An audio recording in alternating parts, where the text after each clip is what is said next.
I'm about to show you a game where you take tarot cards. I'm using the standard common Rider tarot deck, but it could be any deck, any tarot deck, to dungeon delve. And in Dungeons of Divination, we will see how a no DM competitive or solo dungeon crawl for 1 to 6 players can be done using a tarot deck. And we'll go over the rules first here, and then I'll show you a little bit of the gameplay. So, in the game, players explore a randomly generated dungeon. Rooms containing both dangerous foes and valuable treasures are represented by the 22 major arcana cards placed face down and arranged to form a grid-based board. So, the major arcana are the ones with the names on them. Now, I am not a tarot expert by any measure, so I will just explain to you as I understand it what the various cards are in terms of these big categories. We are not going to be interpreting the cards outside of the interpretation that is given on the back or on the second page of the rules of this game. So it's really just using the cards mapped against that with some rules on top to account for combat and such. This is not an interpretive game. The divination part in this is not meant in that manner. Okay, so let me explain both how the game is set up as well as what the game does in terms of using the tarot deck to create a dungeon delve experience. To start out, you're going to divide your tarot deck into 3 piles. The first pile is the numbered minor arcana, so that's going to be 40 cards. The second deck is going to be the royal minor arcana, that's going to be 16 cards. And then the third pile, what's left, is the major arcana, so that's the 22 cards. What you're going to do is you're going to shuffle your first deck. In order to create a character, you're going to shuffle your first deck and you're going to draw 3 cards, making sure that you end up with at least 1 card that is a sword. Why? Because the swords in this game are represented or indicative of weapons, and your character must have a weapon to go into the dungeon. The cups are representative of potions, of consumables that you can carry any number with you and then use as needed. And the pentacles are things that you must sell. They are essentially like gold. So when you come into possession of them right away, you need to sell them immediately and then you get gold for them. And the wands are spells, as you might expect, and those are essentially also consumables. They each have an amount of use. So for example, the Ace of Wands is a magic arrow. You can use it 5 times to strike the target for 1d4 damage. And let's get another. So the 7 of Wands is going to be a lightning bolt. It has 2 uses and it does 1d8 plus 1 damage. And there is a chart within the rules that explains to you what all of these things are. So in order to establish a character, what you are instructed to do is to shuffle this deck and pull out 3 cards and take a look at them. And if one of these cards is a sword, that can be your character. If it's not, you just discard them and keep drawing until you get a set of 3 with a sword, and eventually that will happen. Unfortunately, we're discarding a lot of pentacles we could be selling here because the name of this game is money, and we'll talk about that in a bit. But here we finally did get a set of 3 that can represent a character. So what this means is we have a cursed stiletto for our weapon that does 1d4 plus 1 damage. We have the 3 gold. These pentacles we can sell this immediately. We have 3 loot that we need to sell. And we are also carrying, in this case, a ray of fire. It has 5 uses. It's a glowing beam of heat, and it will hit the target for 1d4 plus 1 damage. So this is 1 character. This is an acceptable character to start the game with. So what I would do is mark this character as starting with 3 gold, because this will be sold immediately, and this is going to be end up shuffled back into what becomes the loot deck as we start the game. So we'll just put that off to the side, and that is 1 character.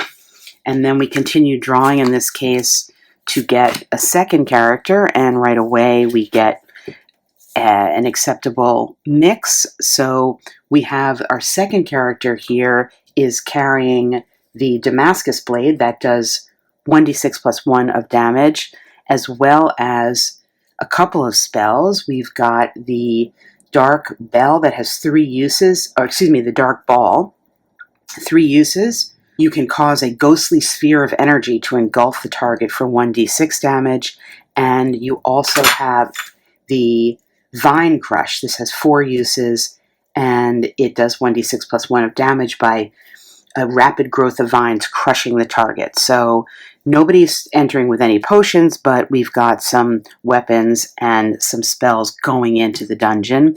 This character is starting with no gold because there was nothing to sell.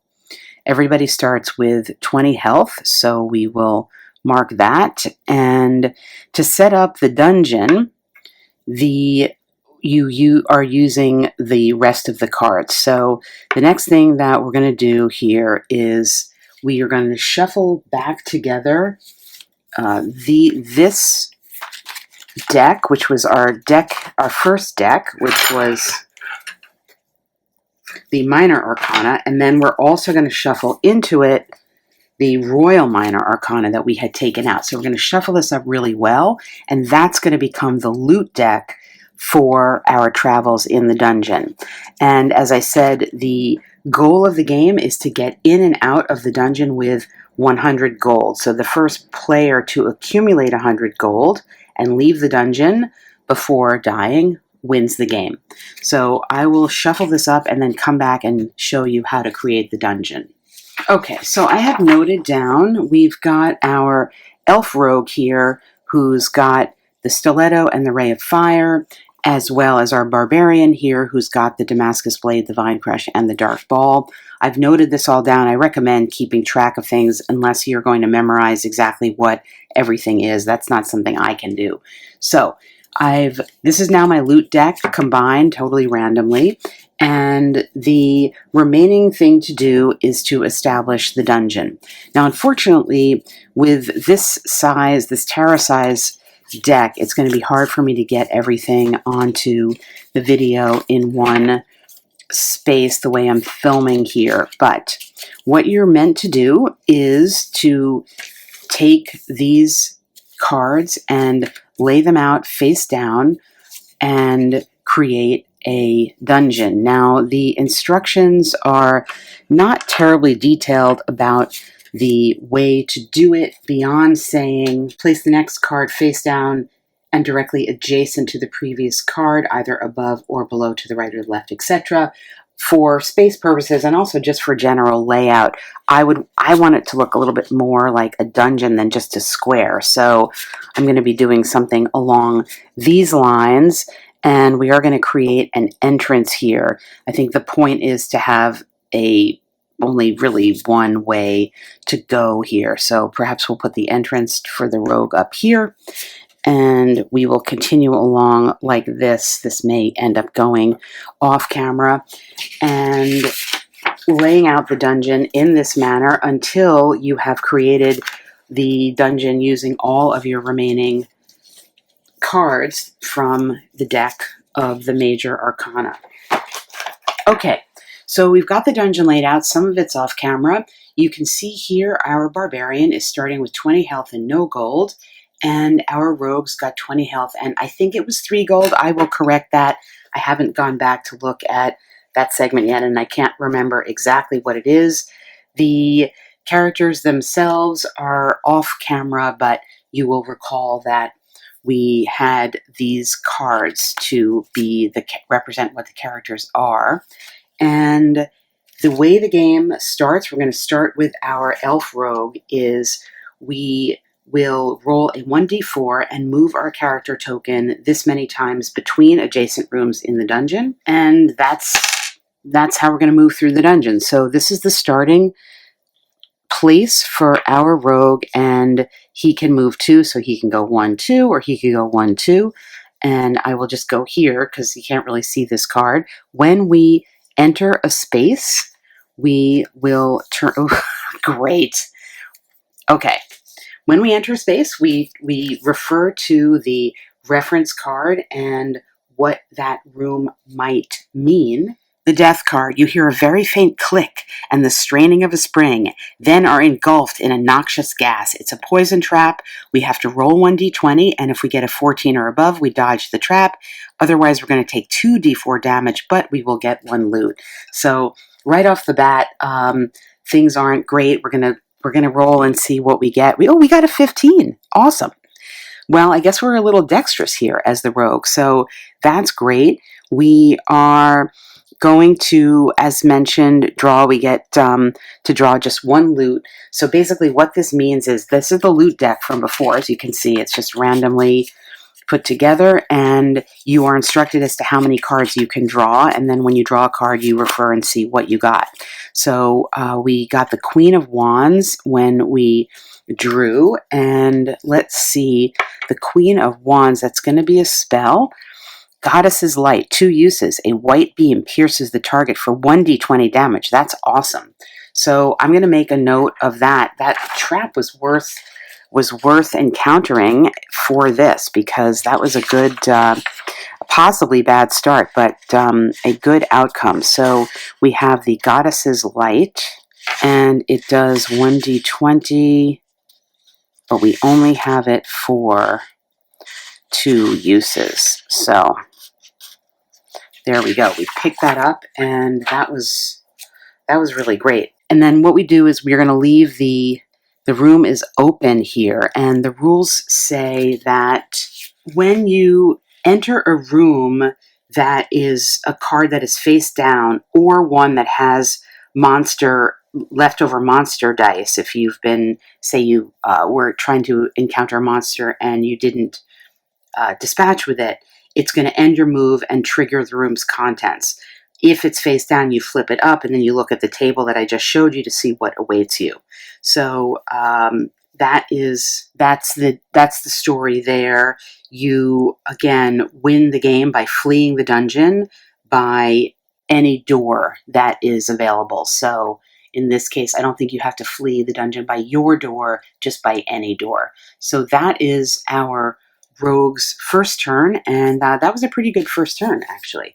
So let's roll this d4 and see. Our Barbarian's going to set out, and I kind of messed this up a little bit. Our Barbarian's going to set out. He can move 3, 1, 2, 3, so he'll be moving. He really only has 1 way to go here, and let us see where he lands. Oh, he's going to land on the Hanged Man. This is really a great start to the game. There we go. All right. An old, gnarled tree grows in the center of this room. Something darts toward you from its boughs. It's a pixie with 12 HP, and it does 1d4. It's going to steal our gold equal to the damage dealt. But you know what? We don't have any gold, so that's not super bad. And if we dispense with it, it is worth 2 loot, meaning we get to draw 2 cards from the loot deck. So that's pretty good to encounter right away when we actually don't have anything to lose. So now we're going to get a look at how combat actually works. All right, so how does combat work? We have some options here. Here is our Barbarian, and remember, he is carrying this Damascus blade, so he's got a weapon, and he also has a couple of spells that he can use. You have options in combat. You can attack with a melee weapon, and in that case you're rolling a 1d20, and on an 8 or more you are successful, and then you roll to see what kind of damage you do. So he could wield his blade for 1d6 plus 1 damage. This is our pixie here, and she's got 12 health, so we need to inflict 12 wounds. Choosing to use a spell is easier because a spell is going to hit on a 5 or more off the d20, and then you're going to roll for the the potential damage of the spell. So our Vine Crush, for example, could do up to 1d6 plus 1 damage. Our best spell right now is this Dark Ball, which could do 1d8 damage if it goes off successfully. We could, if we had a potion, use that as a consumable. We don't have that. If we would just discard that to use it if we had it. Or we could flee, and we would successfully flee this combat on an 11 or higher. So that's how we attack, and I think it's, again, what the potential here is, really, we could get 2 loot cards. We're not going to lose anything except some health in the fight because they're not going to steal our gold since we don't have any yet. Gold is the resource in this game that you must get in order to win. So again, we need 100 gold and exit the dungeon with that, with our life intact to win the game. So I think at the outset we're going to go first. That's the way combat works. I'm going to attempt to cast this Dark Ball spell because that has the best potential for damage since it could be a 1d8 and it's the easiest, so that's the easiest combination. So on a 5 or greater, I cast this spell. So that is a casting of the spell, and I can do 1d8 damage as a result. So we're going to hope for a high roll here, and we did 6 points of damage right off the bat. So these are going to represent the wounds that we did, so that was really good as the first thing. So after we take our action, we are going to get attacked. We're going to roll this 1d20, and if the pixie rolls 11 or higher, we get we are hit. If they roll a 20, I didn't mention this, there are critical hits and damage, but we'll talk about that if that happens. So this is now the pixie needs to get an 11 or more to hit me, and she does not. She's rolling a 6 there, so she missed, and then we will continue back with our combat. And I forgot to mention, these spells have usage. They're consumables also, as well, so I only had 3 uses of this spell, so I'm going to mark down on my sheet that I used that once already. This we did a great job there, and we inflicted 6. I don't know, the question is, do I want to do that again? I think I'm going to go to my Vine Crush now for my second attempt. That only does 1d6 plus 1, but I have 4 uses of it. So again, on a 5 or greater, that spell's going to hit. So we rolled an 8, so that spell did hit, and now we're going to roll to see how much damage that Vine Crush does. Ooh, that did 7 damage, and the pixie is dispensed with. That was really effective. I will mark down that I used the Vine Crush once, so I have 3 uses left of it. So with the monster HP reduced to 0, the player who kills the monster, we loot the room, and we draw the number of loot cards from the pile of loot. So this is our pile of loot from before, so we get to draw 2 cards and see what we get. And again, we are really looking here in the end for pentacles, because that is going to be the gold. We didn't get that here. And let's see what we got. We'll refer to the reference card here. So the sword is going to be a new weapon, and the Queen of Swords is going to be a fairy saber. It does 1d20 worth of damage, which is awesome. So we are definitely going to change it for this one, and I need to refer to the rules to see if I can exchange this for money or not, but you can only carry 1 weapon at a time. So that is a really awesome pickup that we got. And here we got another spell, and this is a blood spike. It has 2 uses, and spines of dried blood puncture the target. So that does 1d8 plus 2 damage. And I guess for the theme and narrative of it, I should have said that ultimately we dispensed with our fairy there by a rapid growth of vines crushing her after the ghostly sphere of energy engulfed the target. So it was a dramatic end to that, not a fairy, it was a pixie, excuse me, at the very beginning of this dungeon. So that loot was great for us. Even though we didn't overtly get gold, we got some great stuff. So I'm going to note this down on my character sheet and refer to the rules to see whether I just drop that other the Damascus blade or I sell it. Okay, So the rules stated that we could sell that, or we needed to sell that, because we can only equip one weapon again. And I probably should have made these character sheets as they were a little better, where I indicate the weapon to one side and the spells and such to the other. But in any case, I crossed this out representing the Damascus blade. We sold it for 4 gold, and we're still at 20 HP. I also indicated up here, I'm keeping track of the gold this way with our HP up here, and here we are. And now we are carrying this fairy saber with 1d20 worth of damage. It's over to the elf here, so the first thing to do is for her to roll. I think this is a dead end, so she's going to need to go back this way, and she rolled a 2, so she's going to come back here. 1, 2. This was where we didn't go last time because it's slightly off camera, so we will enter this room and see what we get. What is this room? This room is the lovers. That is the mirrors cover every inch of the room. The longer you gaze, the less familiar your reflection becomes. It says switch places with another player after you collect 1 loot. Okay, so it's kind of like a mystery playhouse here. So these guys are going to switch, and you could see now that even though the rules indicate that it could be played with 1 to 6 players, there's something about the rules that isn't quite solo, because if you were playing alone, this room would be nothing basically. So that's I didn't know that in particular, but that's one of the reasons why I think it would be good to use 2 players. There's other reasons as well, as we'll see. So we just get basically a free loot in effect. So we're going to go back to this pile here and draw off the top card and see. We're going to get a spell. In this room with the mirrors is a corroding mist. It has 2 uses. It's a cloud of acidic gas burning the target, and that does 2d4 plus 1 damage. So that's a little small spell we picked up. Nice. So we can keep that with our other things, and this, as a reminder, is our character here.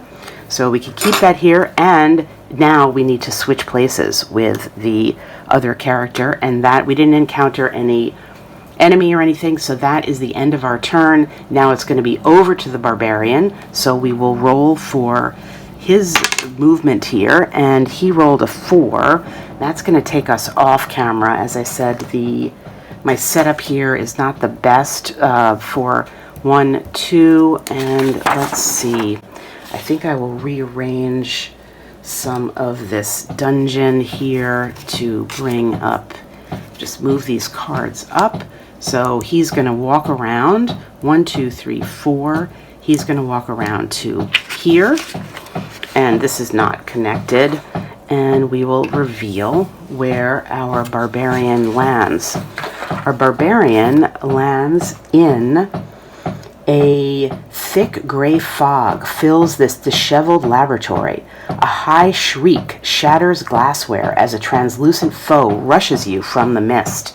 It is a specter with 10 HP. It does 1d4 damage, and it has 2 loot, so it doesn't do a ton of damage, and I'm pretty confident with our massive fairy blade here, fairy saber here, that we're gonna draw that fairy saber out, even though there's the mist swirling around, and we're gonna attempt an attack here. Remember, the way this works is we're gonna roll to hit, and we have to roll an 8 or higher. So let's see if we can hit that. We can with an 11, so we swing our fairy blade, and how much damage are we gonna do? We do 11 damage with that, and we just immediately slice this specter and shred it up, and as a result that's a quick way to getting 2 loot here. And what have we drawn?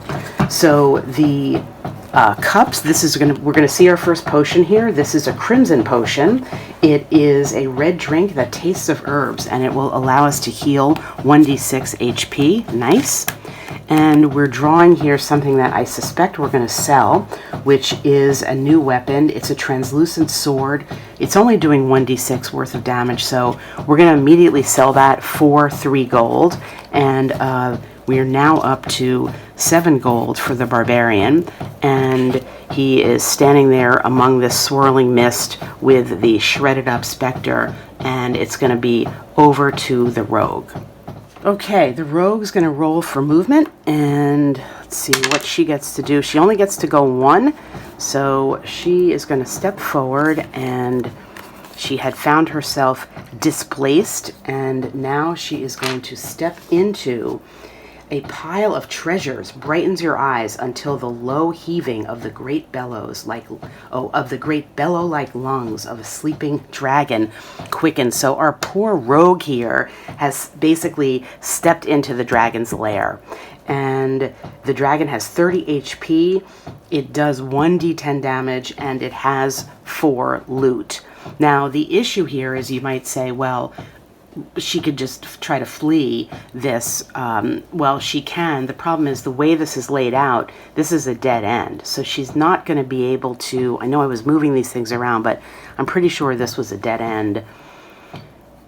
Fleeing, she may die. You know, this may be the end of her, because I don't think, I can go back and look on the video, but at least as I have this laid out here on my desk, this is a dead end. There's really no way to avoid this dragon. But you know, the promise of 4 loot is pretty enticing. The rogue here is my weaker character, unfortunately, because as a reminder, her weapon is a cursed stiletto. It just does 1d4 plus 1. She does have a great spell, this Goddess's Light spell, but that does potentially 1d20 worth of damage, but it only has 2 uses. And of course, that's what she's going to have to do right now and really hope for the best. So she sees this dragon, imagines this could be the end for her, but she is going to attempt to wield this spell, and to do so, she has to roll a 5 or greater to cast the spell. Ooh, she rolls a 20! All right, what is that? Is there a crit? Let's see. Spells are successful. Critical hits on a 19 or 20. Roll the damage dice for your equipped spell and apply the damage to the monster's AP. But, well, it doesn't specifically say here with a spell what a critical does, but for a weapon, a critical doubles the damage. So maybe that's what I'll say this does. So let's. Oh, we got a 1. Well. Now you can tell I'm actually rolling for real, because I wouldn't have faked that. We rolled a 20, then we rolled a 1. We do 2 sad spots of damage with our Goddess's Light spell to the damage. We used it once. It only has 2 usage, so I'm going to mark off that usage, and that's really a bummer. The dragon, as a reminder, has 30 health. Now it's down to 28 health, and this is not looking good. So the dragon, this was like a nothing to the dragon, and we did a big production for basically nothing, and the dragon is quite irritated and is going to, of course, attack us. So it's going to roll a 1d20, and it will hit on an 11 or greater. Of course it's going to hit, and it will then it will roll for damage, and I said the damage it does is a 1d10, so the dragon is going to do 5 damage to us, and we will take that off our health here. We're going to go down to 15, and there's nothing we can do except try to do that, the Goddess's Light spell again. I mean, there's no point in doing anything else. We got, because even with our weapon, 1d4 plus 1 is, you know, minuscule. Of course, that spell didn't quite work out. In any case, we're gonna attempt some damage with the spell again. We only got 5 damage, so the dragon is now down to 23 health, and it is pretty unhappy because we're not going away. It's pretty irritated here, so it's gonna maybe swat its tail or something at us, but it misses. Now, unfortunately, all we have left, we've used up our spell, and we've got a Ray of Fire and a Cursed Stiletto. They are both doing 1d4 plus 1, so I'll just go with the Ray of Fire. At least it has a better chance right now, and there's no point in keeping anything in our pocket. So we're going to roll that on a 5 or more we would hit, but unfortunately we're just doing this damage. So we do 3 points of damage with our Ray of Fire, and we did, we've gotten 10 points off of the dragon using now this glowing beam of light hitting the target, but I don't think the dragon's going to be super happy about that, although it rolled a 1, so we must have impacted that in some manner. So it is it missed us, and we're gonna go again with the Ray of Fire and see if we can just kind of slowly get rid of it. So that is going to be another 4 points off. We've gotten this dragon down to 16 health, if my calculations are correct, and it is we are irritating it here because it's not rolling well. So it missed us again. It's moving around here, and we've got, I've got to keep track of the Ray of Fire. Had 5 uses. We've used a couple of them. So let's do an attempt. Well, we missed there. So that was a miss on our Ray, and Dragon is also missing. So we're both flailing around here a little bit. And I've got 2, I think, I've got 2 Rays of Fire left. So that was 1 usage, and that's going to do another 4 points of damage. So the dragon's down to 12 health just by keeping track. We are at 16, and it's rolling pretty badly. And maybe it's a wounded dragon or something like that. I don't know. It's a surprise that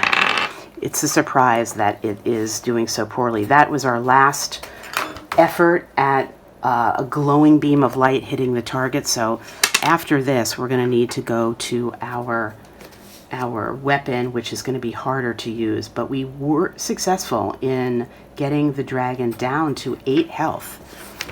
But the dragon's not excited about that. So the dragon now is coming back to wound us. We got a wound now of 9, so we, as a reminder, we are at 15 health, so now we are down to 6, and we just got to keep, we have to keep at it. But at this point now, we've used up all of our spells, and we just have our Cursed Stiletto to help us.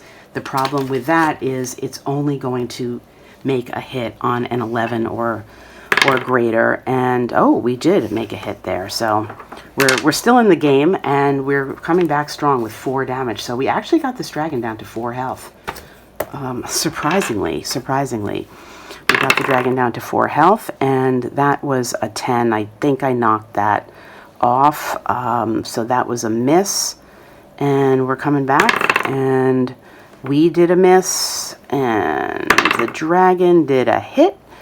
So the dragon is doing 4 damage to us. We are down to 2 health here, and we're just we're still at it. We're got this Cursed Stiletto, but we are just so weak we can't quite get there, and the dragon is going to just start to try to flick us away. That was a miss. We're coming back. We are coming back. Ooh, we did a 20 again. So this is going to be double damage here. And the dragon, the health of the dragon is 4. 6. I think, with our Cursed Stiletto, I think we just dispense with this dragon. I think we just did that. We're down to 2 health, but I think the dragon is now lying in a pool of blood in its lair, and it's got a surprised look on its face, because that was an unlikely triumph, and it is going to give up its 4 loot to us. We should hope to get some, we got some gold here. That's important. I wanted some cups because we need some potions to heal, but we didn't get that. So we did get some things that we can sell, these pentacles, and I need to confirm the value of what these two are, but that's good. That's some gold. The Page of Swords is going to be a new weapon for us. An enchanted something I can't read. A Tharne. It does 2d8 damage, so we are definitely going to get rid of the Cursed Stiletto in favor of that. And this item is going to be a Banished Claymore, so that does 1d8 plus 2. So that's actually not as good, but we can sell that for 10 gold. So we have made out of here with some gold. I'll do the tabulations off camera. We've made out here with some gold. Unfortunately, we only have 2 health left. We do have a better weapon. The problem is, if we don't get a potion in the next room, I don't see us being able to survive with only 2 HP left.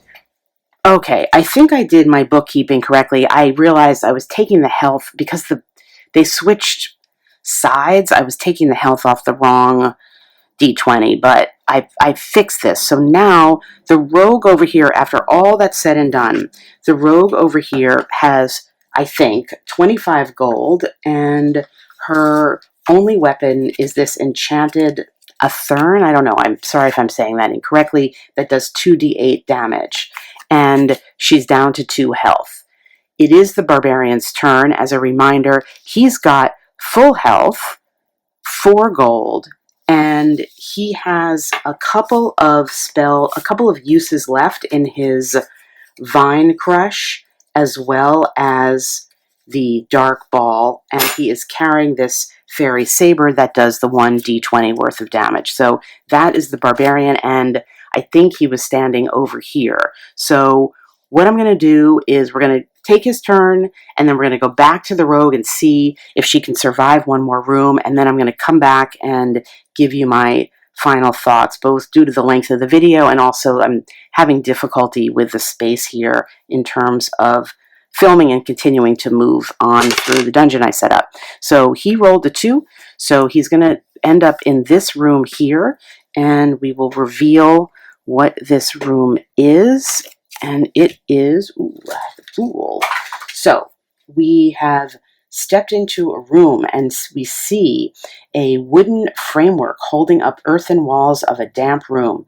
A faint candle illuminates a creature sitting on a large rusted chest. It's a goblin. It has 4 HP, does 1d4 damage, but it has 2 loot.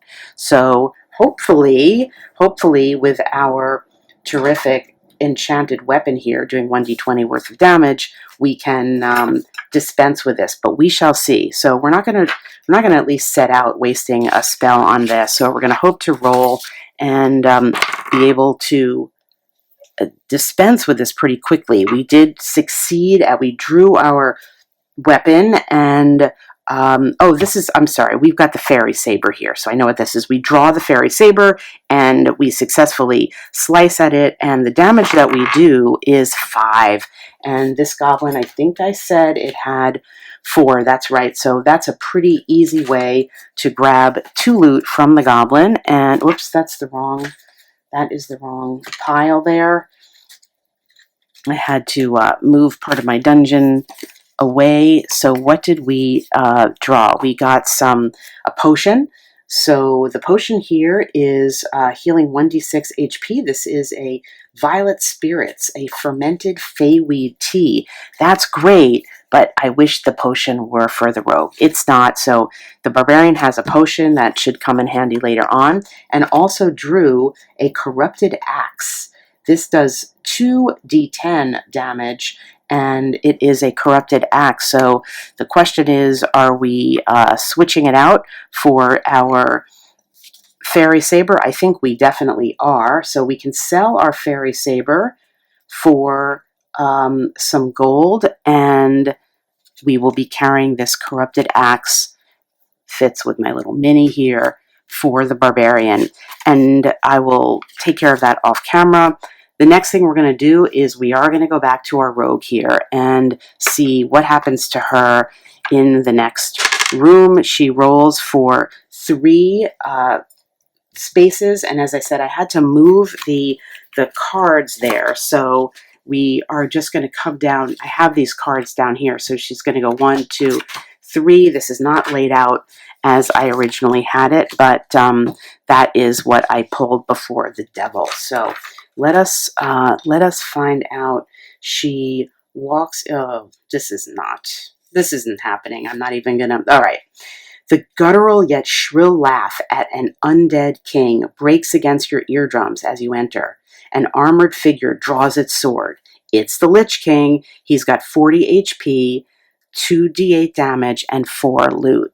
Now, the issue here, again, you can't see this the way I'm filming, but she doesn't have choices. Well, she actually could try to flee this, but she could try to flee this, in fact, the way you can't see it again, but she could flee because there's one place she could go there.